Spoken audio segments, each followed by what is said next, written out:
Hello, അങ്ങനെ നമ്മുടെ ഒരു സ്ലീവ് ഫുള്ള് നമ്മൾ കംപ്ലീറ്റ് ചെയ്തിട്ടുണ്ട്. ഞാനിത് ചെയ്യാൻ എടുത്തേക്കുന്ന ഫ്രെയിം 18 ഇഞ്ചിൻ്റെ ഫ്രെയിമാണ് കേട്ടോ.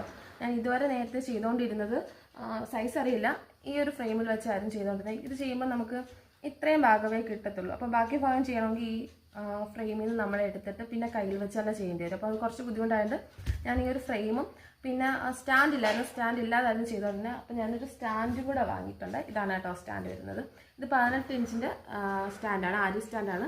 അതിന് സെയിം തന്നെ 18 ഇഞ്ചിൻ്റെ തന്നെ ഫ്രെയിം. ഈ ഫ്രെയിമിലിട്ടാണ് ചെയ്യുന്നത്. ഈ ഫ്രെയിമിലിട്ട് ചെയ്യുമ്പം നമ്മൾ ഈ ഒരു ബ്ലൗസിൻ്റെത് ഇവിടെ നിന്നിട്ട് ഇവിടെ വരെ ഉള്ളൂ. ഒരു കട്ട് ചെയ്താണ് കസ്റ്റമർ കൊണ്ടു തന്നത്. അപ്പം ബാലൻസ് ലൈനിങ് ആണ് ഇവിടോട്ടുള്ളത്. ഇവിടെ നമ്മൾ വേറൊരു ലൈനിങ് പീസ് വെച്ച് അറ്റാച്ച് ചെയ്തിട്ടാണ് ഈ ഒരു ഫ്രെയിമിൽ വെച്ചേക്കുന്നത്. നമുക്ക് കസ്റ്റമർ ബ്ലൗസ് പീസ് കൊണ്ടു തന്നത്, അവർ തന്നെ മാർക്ക് ചെയ്ത് കട്ട് ചെയ്ത് കൊണ്ടു തന്നത്. അതിൽ ഈ ഒരു ഭാഗത്തായിട്ടാണ് നമ്മൾ ഈ ഒരു ക്രോസ് ഡിസൈൻ ചെയ്തേക്കുന്നത്. പിന്നെ കസ്റ്റമർ പറഞ്ഞിരുന്നു ഈ ഒരു ബോർഡറിൻ്റെ ഭാഗം കുറച്ച് ഡിസ്റ്റൻസ് ഇട്ട് തന്നെ വേണമെങ്കിൽ വർക്ക് ചെയ്തോ കുഴപ്പമില്ലെന്ന് പറഞ്ഞിട്ടുണ്ടായിരുന്നു. ആ ഒരു രീതി വെച്ചിട്ടാണ് നമ്മൾ ഈ ഒരു ഡിസൈൻ, ഇവിടുത്തെ ഇത്രയും ഡിസൈൻ നമ്മൾ ഇവിടോട്ട് വർക്ക് ചെയ്തെടുത്തേക്കുന്നത്. ഈ ഒരു ബോർഡർ ഫുള്ളായിട്ട് നമ്മൾ കവർ ചെയ്ത് വർക്ക് ചെയ്തെടുത്തിട്ടുണ്ട്. പിന്നെ ഹാങ്ങിങ്സുമാണ് ഇതിൽ കൊടുത്തേക്കുന്നത്.